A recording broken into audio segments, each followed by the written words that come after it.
Bonjour et bienvenue dans Fertilité, le grand décryptage. Je suis le docteur Chloé Tran, gynécologue obstétricienne spécialisée en médecine de la reproduction et cofondatrice de la Maison de la Fertilité. Aux côtés du professeur Dominique de Ziegler, gynécologue obstétricien et expert international en médecine de la reproduction, nous explorons ensemble les mécanismes de la fertilité à la lumière des dernières avancées scientifiques. Alors aujourd'hui, nous allons parler de la fécondation in vitro et de l'endométriose. Donc, ma première question pour vous, professeur, est pouvez-vous nous expliquer ce qui a changé dans la gestion de l'endométriose au cours de ces dernières années et nous donner les raisons de ces changements? J'aimerais aussi savoir comment nous diagnostiquons aujourd'hui l'endométriose chez une patiente candidate à la PMA. Merci beaucoup, Chloé. C'est pour moi un honneur de participer à ces réunions. Elles sont fantastiquement organisées et je suis très content d'en faire partie. L'endométriose est effectivement un problème fondamental pour les personnes infertiles parce que c'est une pathologie difficile à identifier et c'est une pathologie qui touche environ 40% des femmes qui ont une certaine peine à concevoir. L'endométriose peut causer de la douleur au moment des règles notamment ou de l'infertilité. Il est un temps, mais pas si ancien, où dans le bilan d'infertilité, on avait recours de manière catégorique, systématique, à la cœlioscopie diagnostique. En réalité, cette pratique. Donc en réalité, il n'y a pas si longtemps que ça, dans les éléments de diagnostic de routine, dans la manière de prendre en charge les femmes infertiles, on avait recours de manière quasiment systématique à une cœlioscopie diagnostique dans le bilan de l'infertilité. Et cette cœlioscopie avait deux objectifs principaux. Le premier objectif était d'identifier, de diagnostiquer l'endométriose, parce que l'endométriose est suspectée, mais il faut la diagnostiquer. Et le deuxième objectif, qui en fait se faisait dans le même temps, en principe, était de traiter l'endométriose si on en trouvait. Donc on avait recours à la cœlioscopie systématique, quasiment systématique, dans tous les bilans d'infertilité. Qu'est-ce qui a changé? Pourquoi c'est différent aujourd'hui? Les choses sont différentes pour quelques raisons très simples et relativement faciles à comprendre. Tout d'abord, une grande partie des femmes viennent en traitement d'infertilité plus tard, à un moment où il n'est plus question de perdre du temps. D'autre part, et ce qui est encore beaucoup plus important, c'est que on faisait un diagnostic d'endométriose par cystoscopie, mais on traitait l'endométriose chirurgicalement. Or, on sait aujourd'hui que cette approche chirurgicale de l'endométriose chez une femme infertile est en réalité contre-productive. L'approche chirurgicale a en effet tendance à réduire la fonction ovarienne et en réalité, on ne le fait plus. Chez une femme qui cherche à concevoir par PMA, on ne va pas faire de traitement chirurgical de l'endométriose. On ne le fait encore que dans de rares cas de jeunes femmes qui ont énormément de douleurs, et dans ces cas-là, des douleurs ingérables. Et dans ces cas-là, on a recours à la congélation des ovules. Mais dans le traitement de l'infertilité, on ne fait plus de chirurgie de l'endométriose car c'est contre-productif, ça réduit les chances de la fécondation in vitro. Donc, par conséquent, l'endométriose reste une pathologie qui est importante à diagnostiquer et il a fallu se replier sur des méthodes de diagnostic de remplacement. L'échographie pelvienne, notamment l'échographie transvaginale, a fait d'immenses progrès et surtout l'approche qui a été choisie pour analyser les images a été beaucoup plus systématisée et beaucoup plus précise. Vous voyez ici les flèches rouges et les flèches vertes qui indiquent l'emplacement. On sait où l'endométriose se développe. Elle se développe à proximité de l'utérus, derrière l'utérus, et sur les ligaments qui tiennent l'utérus.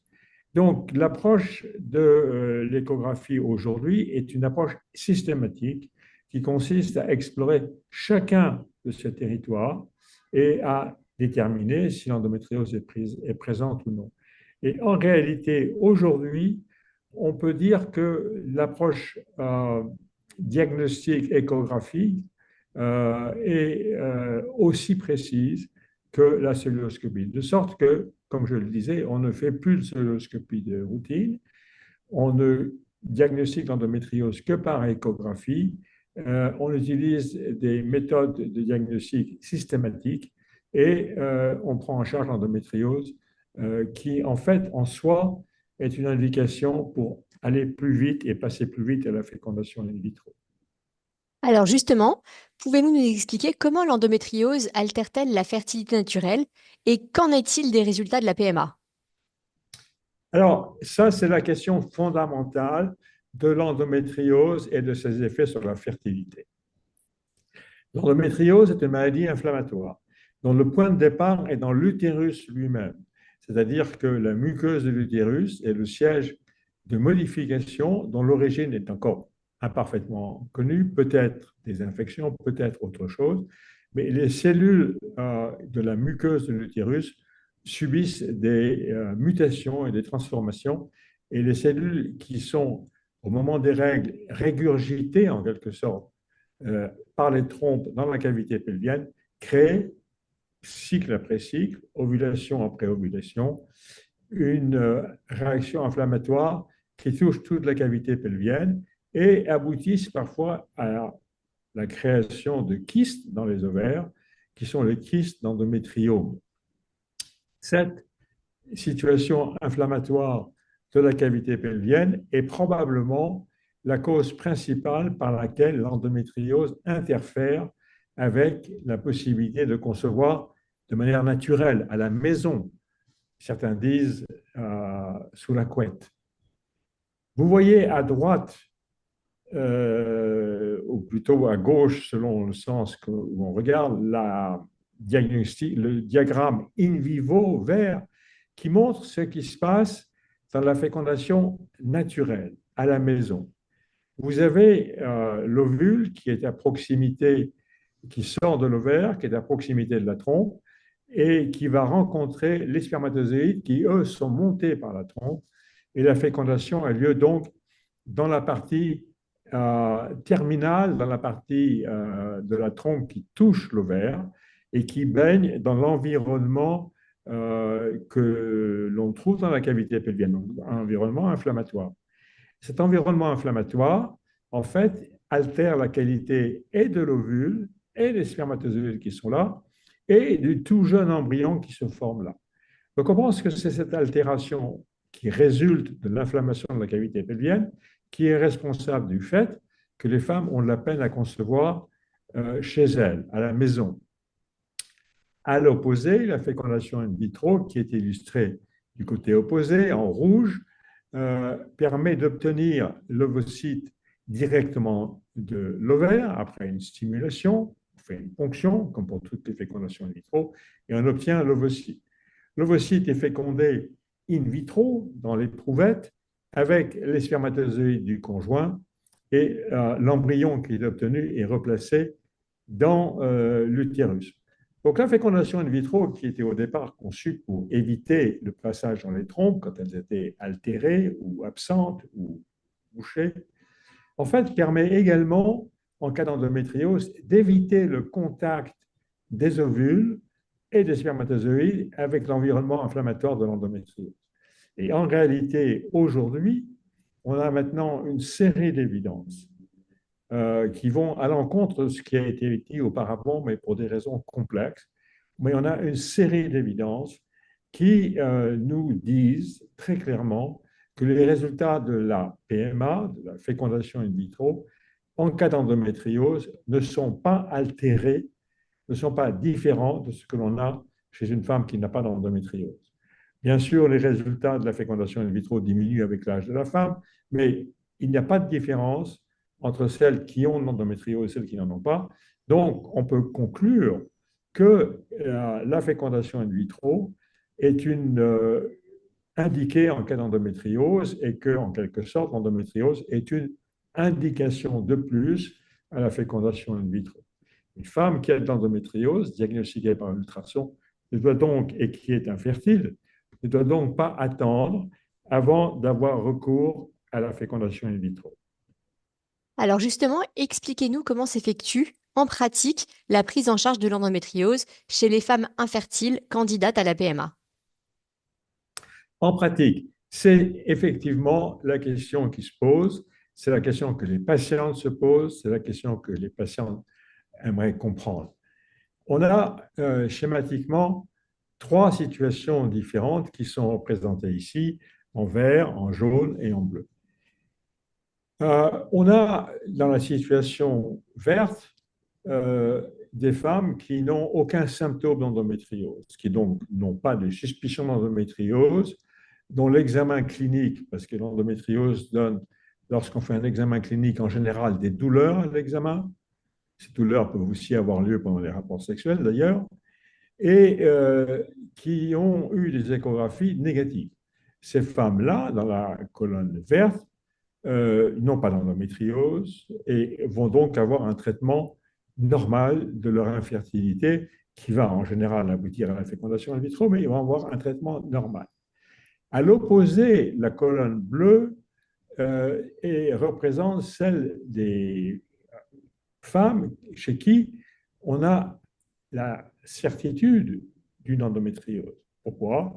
Parce qu'elles ont peut-être eu une chirurgie au préalable, qu'elles ont eu un diagnostic qui a été fait auparavant, qu'elles ont eu de l'imagerie nécessaire et dont on sait donc qu'elles ont de l'endométriose. Ces femmes-là vont donc avoir deux options.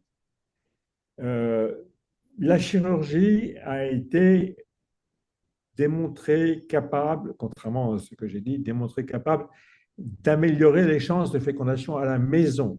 Pour autant que la femme ait le temps d'attendre de concevoir à la maison pendant 12 à 18 mois, ce qui en général n'est pas le cas et qui en général n'est pas le souhait des femmes. Donc la plupart des femmes qui viennent nous voir pour infertilité et chez qui on trouve de l'endométriose ont en général plus de 32 ans. Il n'y a pas de temps à perdre car les résultats de la fécondation in vitro diminuent avec l'âge.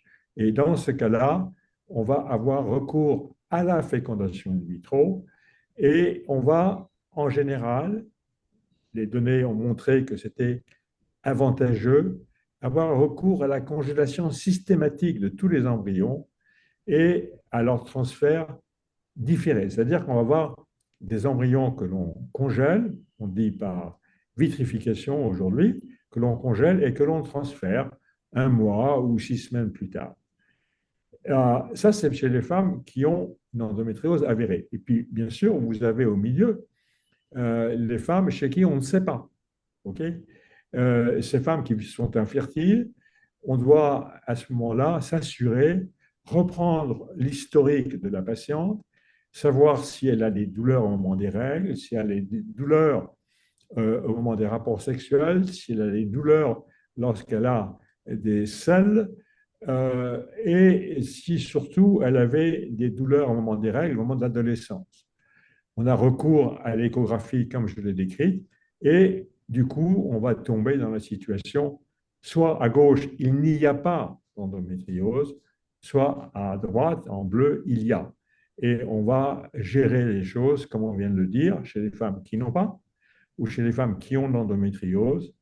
Et je reviens sur le message que les couples doivent recevoir, c'est que l'endométriose est une pathologie qui touche 40% des femmes infertiles et que l'endométriose ne doit pas être traitée chirurgicalement comme c'est encore malheureusement le cas avant une fécondation in vitro, qu'au contraire, il faut avoir recours à la fécondation in vitro, qu'au contraire, la fécondation in vitro a des taux de succès qui sont les mêmes que quand il n'y a pas d'endométriose, et que par conséquent, l'endométriose est une situation qui pousse à avancer et à avoir recours à la fécondation in vitro. Encore une fois, les erreurs persistent et il y a encore trop de femmes qui sont opérées alors qu'elles n'ont pas eu de fécondation in vitro.